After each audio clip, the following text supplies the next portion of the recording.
BFM Business et Tech Co présente De quoi je me mêle, François Sorel. Et un grand bonjour à toutes et à tous. Merci de nous retrouver, merci d'être là et merci d'écouter De quoi je me mêle, de regarder De quoi je me mêle, votre rendez-vous dédié à la tech sur BFM Business le week-end, sur la chaîne Tech Co, dorénavant sur les box opérateurs et puis bien sûr en audio. Au menu de ce De quoi je me mêle, bien comme d'habitude, pendant un peu moins d'une heure, on va débriefer l'actualité avec nos experts qui vont me rejoindre dans un instant. Merci d'être avec nous et bienvenue à vous tous et à vous tous.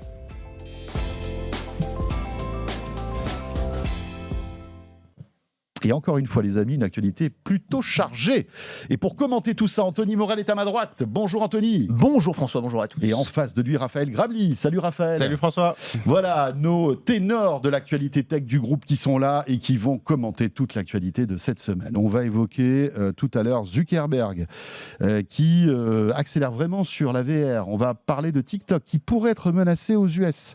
Bouygues qui lance une box 5G, mais pour débuter... Voilà, dans quelques semaines, ce sera le grand rendez-vous d'Apple. Vous le savez, mi-septembre en général, la keynote, Raphaël, Anthony, on suit ça forcément. Alors, parfois avec un peu de lassitude, parfois avec un peu de déception. Mais malgré tout, c'est un rendez-vous important. Et on en sait de plus en plus, bien sûr, à partir du moment où la date se rapproche, on en sait de plus en plus sur les annonces qu'on pourrait avoir cette année, Raphaël. Oui, on peut regarder évidemment les nouveautés de septembre. Et en fait, c'est vrai qu'il y a pas mal de fuites sur tous les produits Apple qui devraient sortir à partir de septembre et jusqu'à la fin de l'année 2022, début 2023. C'est-à-dire qu'on va avoir évidemment les nouveaux iPhones, donc iPhone 14, iPhone 14 Pro. Alors, pas d'iPhone 14 mini a priori, la gamme mini devrait sauter. Un peu dommage, moi j'adorais la gamme mini, mais bon, a priori, Apple mise plutôt sur le grand format. Ouais, ça prouve en tout cas que ce format est un échec pour Apple, parce que s'il l'arrête, ça veut dire que les ventes ne sont pas après un échec chez Apple, c'est un succès pour beaucoup d'autres, oui, mais par rapport au volume, ils jugent que maintenir des lignes de production et un environnement marketing et une commercialisation, c'est pas suffisamment rentable. Donc c'est vrai qu'a priori, les gens veulent majoritairement des grands écrans. Aujourd'hui, tous les smartphones sont grands, et donc voilà, Apple va continuer là-dessus. Alors, juste un truc sur les iPhones, ce qui est intéressant, c'est que vous avez vu que visiblement on parle d'une iPhone, d'un 14 Max, et alors qu'avant c'était que les Pro Max qui étaient grands. C'est assez intéressant, c'est-à-dire qu'on va se retrouver avec des grands iPhones qui sont pas forcément du haut de gamme, si j'ai bien compris. Parce que tu te rappelles qu'avant on avait l'iPhone 13. Oui, il y a le Pro. Le Pro qui était à la même taille que l'iPhone 13, et là on se retrouve avec un iPhone 14 et un iPhone 14 Pro. Et un iPhone 14 Pro Max. Donc en fait, il y aurait deux grands modèles. C'est une nouveauté quand même. Ça, on ne sait pas tout à fait encore. C'est vrai que ça, il y a des choses un peu contradictoires qu'on voit. Par contre, moi, ce que je trouve quand même assez saisissant, pour moi, ce serait une vraie nouveauté. Ce serait que pour la première fois, l'iPhone 14 classique n'aurait pas de nouveau processeur. C'est-à-dire qu'on resterait sur la dernière puce, la puce donc de l'iPhone 13. Sur un Pentium 2. Sur un Pentium 2. N'innove pas en fait. Voilà, exactement. Non, mais c'est-à-dire que le nouveau processeur, ce serait pour la gamme Pro. D'accord. Ce qui pour moi peut avoir du sens, parce qu'en vrai, quand on regarde la puissance de la puce de l'iPhone 13, on se dit que, en fait, le truc, c'est que maintenant, les puces, que ce soit iPhone ou chez Snapdragon, par exemple, c'est tellement puissant qu'on n'a plus la différence qu'on avait les dernières années par rapport aux usages. C'est-à-dire qu'on a chaque année une augmentation de la puissance, mais une augmentation des usages qui n'est pas corrélée, je trouve. On a des usages qui sont assez proches. Et donc finalement, pour Apple, ça permet évidemment de se grappiller un petit peu de marge supplémentaire, parce qu'on ne va pas se faire d'illusions, le prix de l'iPhone 14 ne sera pas inférieur au prix de l'iPhone 13. Et peut-être aussi quand même...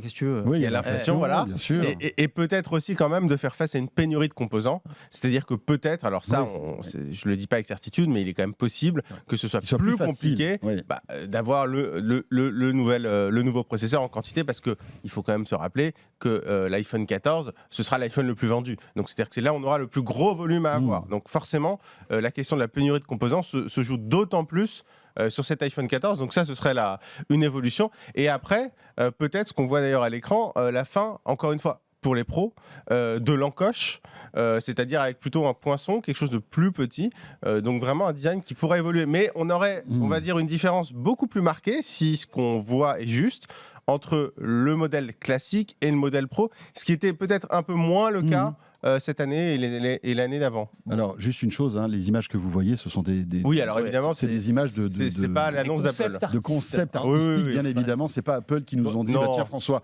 je t'envoie les images des nouveaux iPhones et tu gardes ça pour toi. J'ai reçu ça en WeTransfer. Ils m'ont balancé en WeTransfer. Gros bisous, Tim. Merci, Tim. Non, c'est pas ça. Bon, et quand est-ce qu'ils innovent sinon, Apple? Est-ce que le Pro, le Pro Max, le Max Pro, est-ce qu'il y a une encoche, pas d'encoche? Bon, c'est sympa, mais bon, quand ils nous font rêver, à quel moment là, Apple? Moi, j'ai envie. Moi, c'est ça qui me.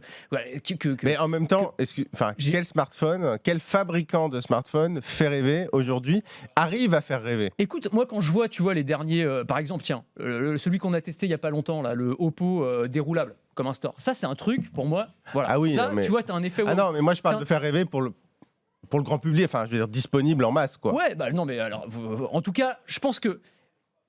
Il est l'heure là de nous trouver un truc qui sorte du on a amélioré le processeur, on a amélioré l'appareil photo, et je dis pas c'est une marque incroyable, ils font des téléphones incroyables, il y a rien à dire là-dessus, mais voilà le petit truc qui fasse que là je suis vraiment bluffé. J'ai un écran qui se plie en 3, qui se tord comme un store, j'ai une batterie qui dure 15 jours, tu vois, enfin des trucs vraiment sur lesquels il peut y avoir un vrai marqueur. Tu penses qu'ils sont un peu frileux, Apple, justement, dans l'innovation? Non, mais après, je dis pas, franchement, après, c'est les changements, forcément, maintenant, ils se font de manière itérative, c'est-à-dire que tu peux pas réinventer la roue tous les ans. Mais là, je trouve que ça fait quelques années qu'ils n'ont pas réinventé la roue, et ça manque un petit peu. Donc peut-être que les innovations, ça va être d'ailleurs plus sur les accessoires, sur les AirPods, sur les montres, alors sans même parler du casque ARVR, hein, qu'on pourrait entreapercevoir début 2023, si on en croit les dernières rumeurs. Mais c'est vrai que sur les montres et les AirPods, on parlait notamment d'arrivée de fonctionnalités médicales nouvelles, par exemple des lecteurs de glycémie pour les patients diabétiques sur les montres, les AirPods qui pourraient intégrer des capteurs de température, des capteurs de posture ou ce genre de choses. Oui, ou de fréquence cardiaque aussi. De fréquence cardiaque aussi. C'est des trucs qui pourraient... Voilà, et il y a l'Apple Watch Sport Extreme qui pourrait être assez sympa aussi. Oui, absolument. Mais tu vois, sur les iPhones, depuis quelques années, je reste un peu sur ma faim. Voilà. Non, mais on est d'accord. Je suis d'accord avec toi, Anthony.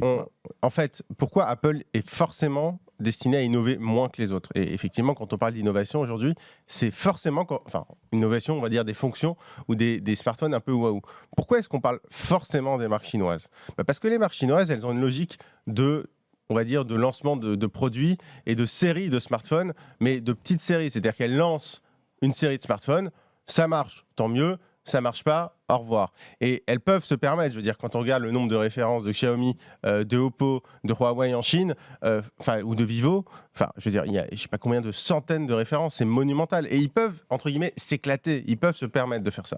Apple, quand il lance un iPhone, il y a 2-3 modèles, et ils en commandent 200 millions par trimestre. Enfin non, en tout, pardon, c'est 80 millions par trimestre, en gros.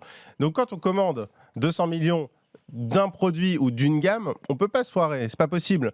Et il faut que ça aille à tout le monde. Et donc c'est pour ça que mécaniquement la position d'Apple fait que quand une fonction arrive sur l'iPhone, c'est qu'elle est mature et c'est qu'il y a un usage qui est avéré et définitif pour les utilisateurs. Donc c'est pour ça qu'on a toujours l'impression qu'en gros Apple il valide une nouveauté.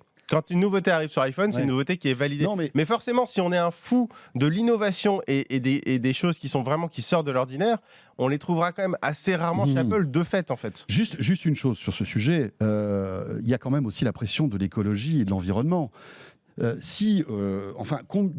Pendant encore combien de temps Apple va pouvoir sortir 3 ou 4 téléphones par an, quand on sait, Anthony a raison, que les innovations sont tellement incrémentales que parfois on ne reconnaît pas. Ne sort même pas de nouveaux téléphones. Je me suis trompé, je savais pas je ne voyais pas la différence entre un 12 Pro Max et un 13 Pro Max. C'est ça, donc fais une keynote tous les 2 ans à ce moment-là. Et tu te dis au bout d'un moment ça va péter, ce truc-là va péter. Au bout d'un moment, Apple ne pourra pas sortir un nouveau smartphone chaque année. Oui, mais ça rejoint ce que je te disais. Quand tu as une encoche un petit peu plus petite ou que tu gagnes 2 mégapixels sur l'appareil photo. Mais ça revient à ce que je te disais. En face, tu as les fabricants chinois qui en sortent un tous les 2 mois. Moins quand même. Hein. C'est moins quand même aujourd'hui. Non, mais tu as énormément de sorties. Tu as beaucoup plus de références. Tu as beaucoup plus de références. Oui. Et donc, si tu veux, Apple est obligé de répondre. Mais effectivement, l'idéal, c'est clair. Mais d'ailleurs, c'est ça l'échéance. On parlait de l'écologie. C'est vrai qu'Apple, sur l'écologie, ils sont assez imbattables, on va dire, sur la fabrication, sur la mise à jour logicielle. Mais c'est vrai que ils gardent, et ce qu'on leur reproche, c'est l'attrait marketing. C'est-à-dire qu'en gros, ils donnent, quoi qu'il arrive, envie d'acheter le nouveau. Oui. Bon, après, encore, l'ancien ne va pas à la poubelle pour autant. Tu trouves pas un peu moins qu'avant, mais c'est vrai que le jour où Apple dira c'est fini, c'est plus 1 tous les ans, c'est 1 tous les 2 ans, là, mais là, financièrement, je pense qu'ils risquent vraiment de se tirer une balle dans le pied. C'est même pas sûr à faire. Parce que s'ils font un bon produit tous les 2 ans, ils en vendront non pas 200 mais 400 millions. Parce que l'année d'après... il faut voir ce que tu as en face, en fait. Il faut voir ce que tu as en face. Et le problème, c'est qu'ils ne sont pas seuls. Ils sont pas seuls, mais... Non, mais les innovations sorties sur le marché par les marques chinoises ces 6 derniers mois ou depuis le dernier iPhone ne justifient pas nécessairement que tu aies un nouveau modèle d'iPhone. Ah, mais ça, je suis d'accord. Non, mais attends, moi, si tu me demandes mon avis... C'est ça le truc. Non, mais moi, si tu avais vraiment des innovations incroyables du côté des Chinois tous les 2 mois, là, forcément, Apple serait obligé de... Mais moi, si tu me demandes mon avis, je suis entièrement d'accord avec vous. Un iPhone tous les 2 ans, ça suffirait largement, au même titre qu'un Samsung tous les 2 ans, que la gamme S tous les 2 ans, ça suffirait largement. Et c'est pareil pour tous les hauts de gamme. Et d'ailleurs, vu que les calendriers sera décalés, au final, il y aurait quand même des nouveautés régulièrement, évidemment. Mais après, je pense qu'Apple, je pense qu'ils se posent la question, mais que ça leur coûterait trop cher. Bien sûr. Il y a la question technique, la question business. Il y a la question d'image. Parce qu'au bout d'un moment...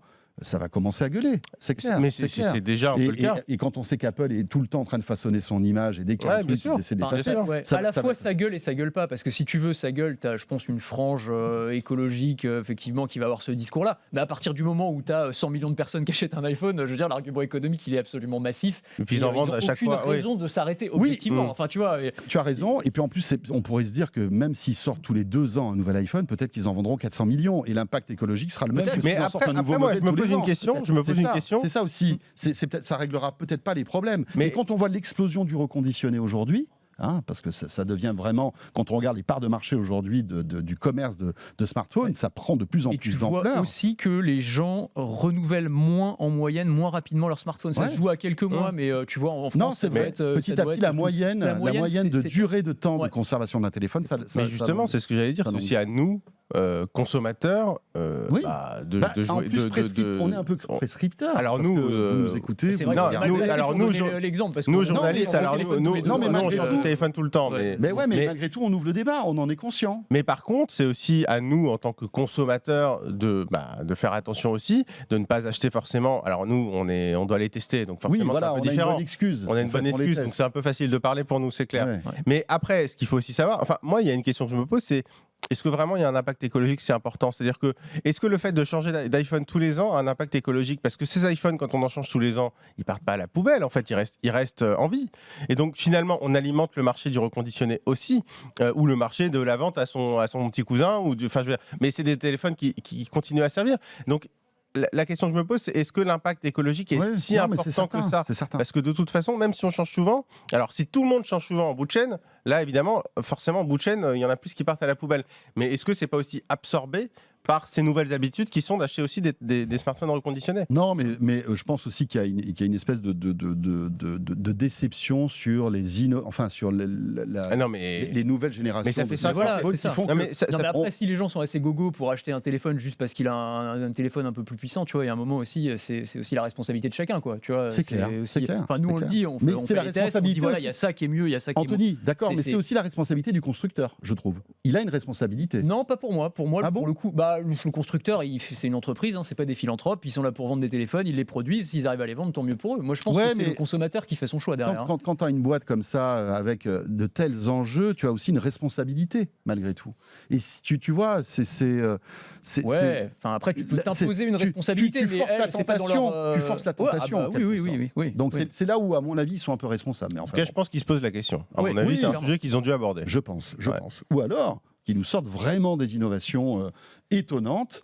Je prends juste l'appareil photo. L'appareil photo de l'iPhone, depuis des années, c'est toujours du 12 mégapixels. Alors évidemment, ça s'améliore un peu en basse luminosité. Il y a quelques améliorations. Mais en vrai, et depuis un moment, Apple n'est plus le meilleur appareil photo. Mais en fait, il y a quand même un truc, je trouve, depuis, je trouve, les 3-4 ans, tous les smartphones sont quand même plutôt bons. C'est-à-dire qu'il n'y a plus de mauvais smartphones. Non, c'est sûr. En fait, on est arrivé à un produit qui est tellement mature, et c'est très bien, et même à des prix très accessibles. Mais en vrai, moi, quand j'ai commencé chez 01net, J'ai testé des bouses, des vraies bouses. Les premiers Wiko qu'on testait. Ouais, mais pas que les Wiko, On a testé des vraies bouses. Et aujourd'hui, c'est comme les télés, tu vois. C'est comme les télés. Aujourd'hui, une bonne télé, ça coûte pas cher. Tout le monde. Je sais que c'est beaucoup d'argent, mais. Ouais, même une moyenne gamme. Une moyenne gamme, c'est super. Enfin, je veux dire, moi, j'ai même pas de télé haut de gamme. En fait, j'ai des moyennes gamme et un entrée de gamme parce que ça me suffit en vrai.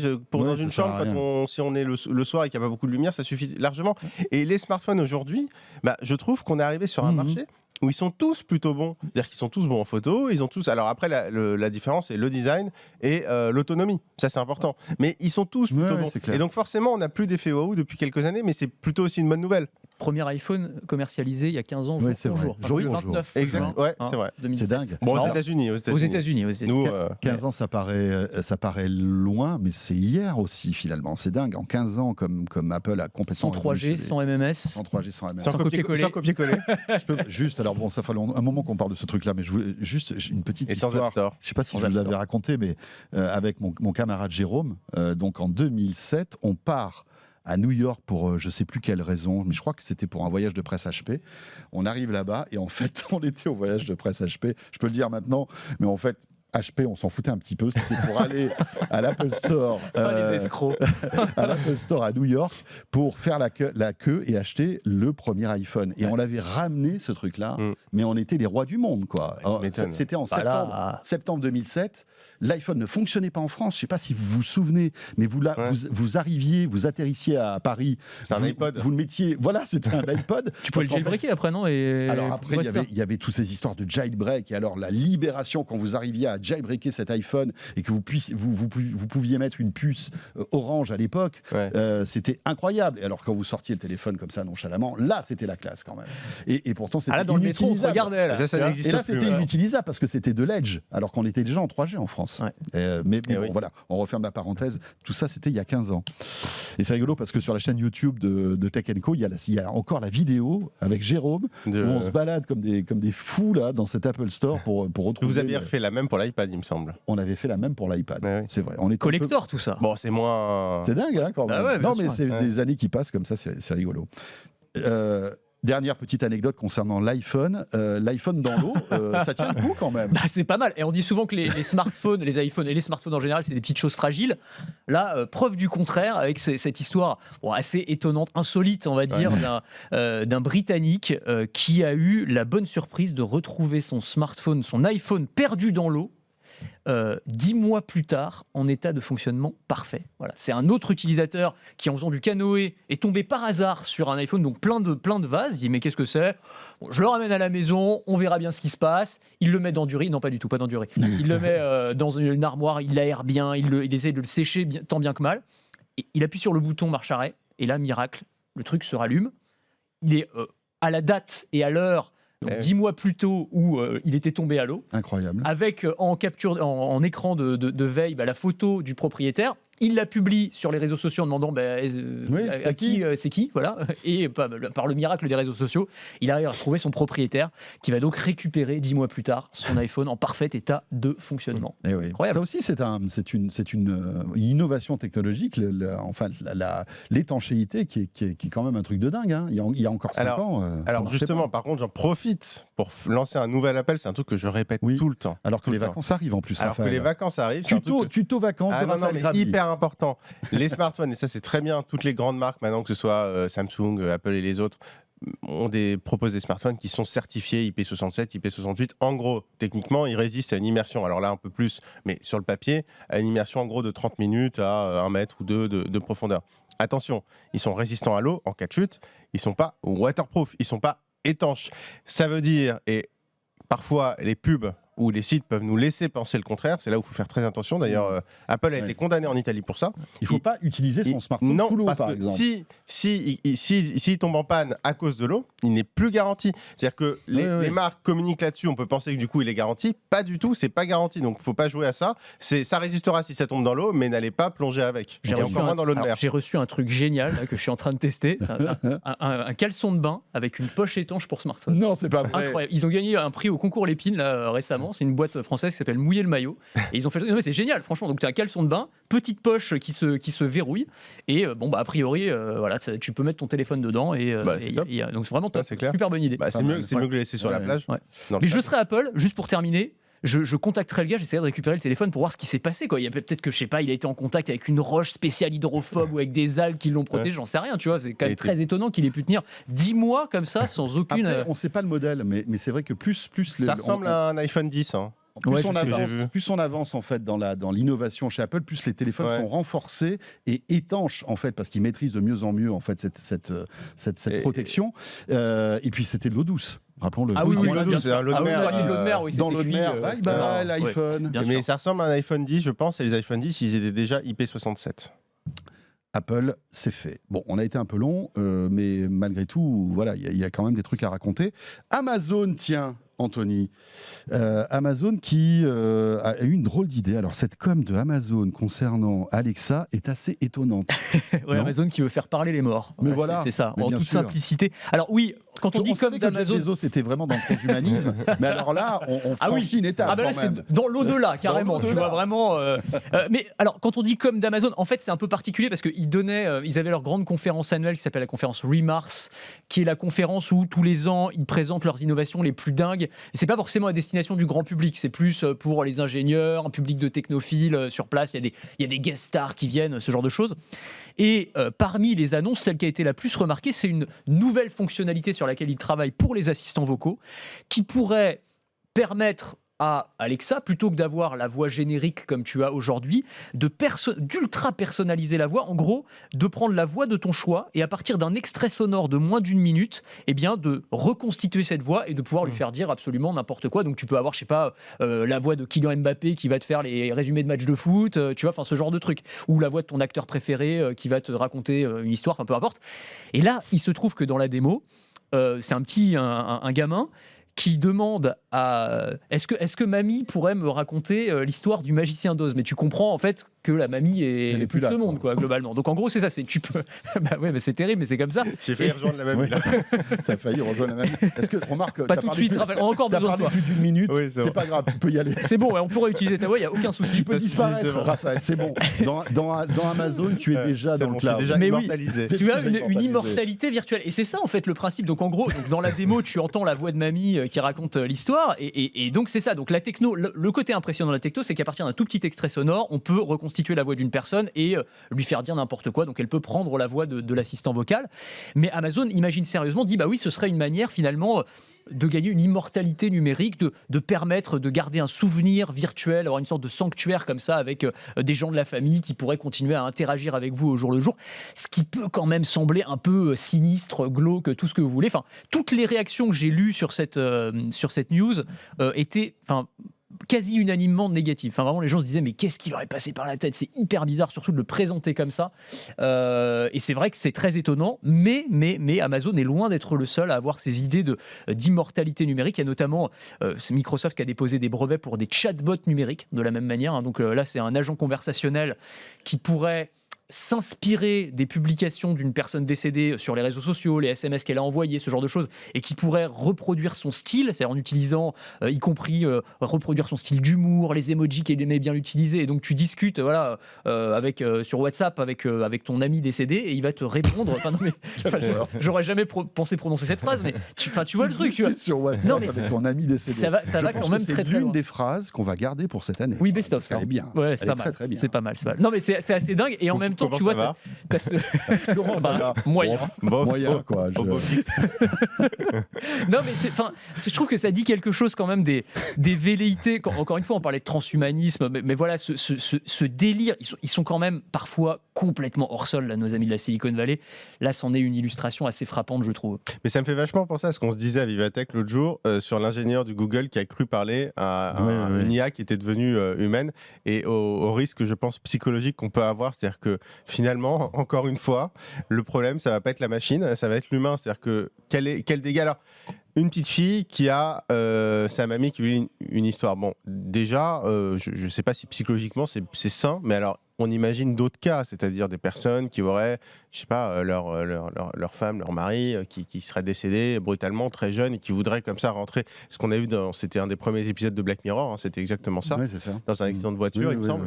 Et puis après, il y a un robot qui prend l'apparence. Voilà, mais ça commence exactement avec ton histoire de WhatsApp, hein, c'est-à-dire qu'elle discute avec son ami qui est mort.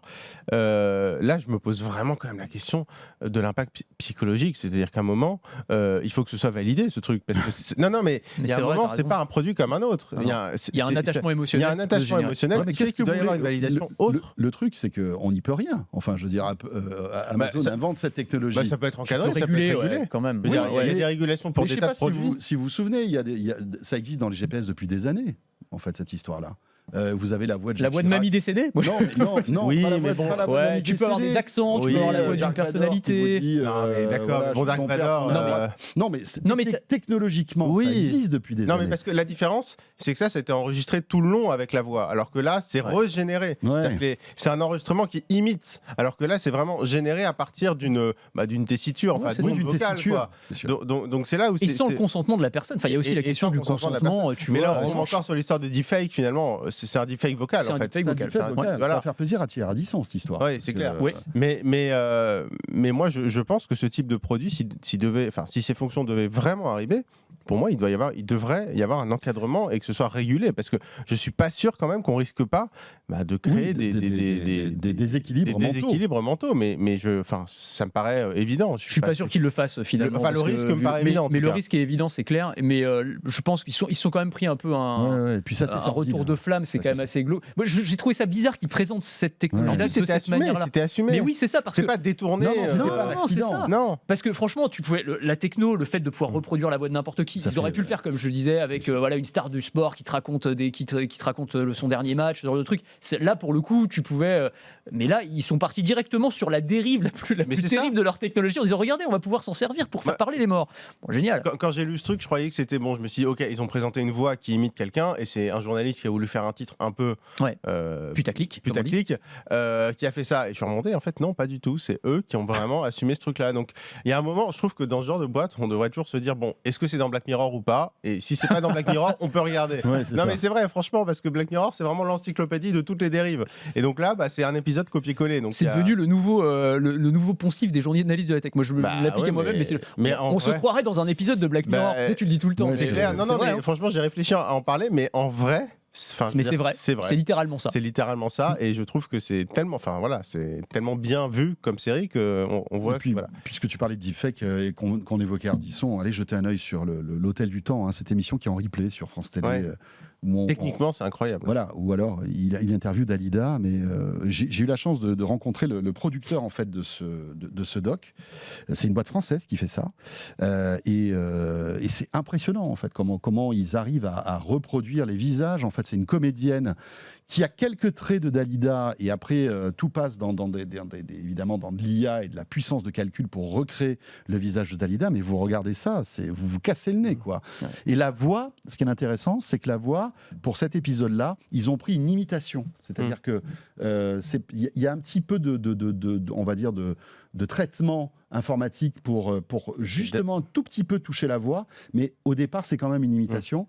Et le producteur m'expliquait qu'ils étaient à deux doigts en fait de prendre des enregistrements des personnes, des stars décédées, de passer ça dans la moulinette comme Alexa, et puis après d'avoir une vraie discussion avec ces personnes-là. C'est assez impressionnant. Messieurs, on revient dans un instant. On va parler de quoi ? On va parler de Netflix, qui n'est pas forcément très grande forme, hein. Meta, TikTok, Tesla, bref, plein de bonnes choses. Vous restez avec nous. La suite de quoi je me mail, c'est tout de suite. De quoi je me mêle sur BFM Business et Tech & Co.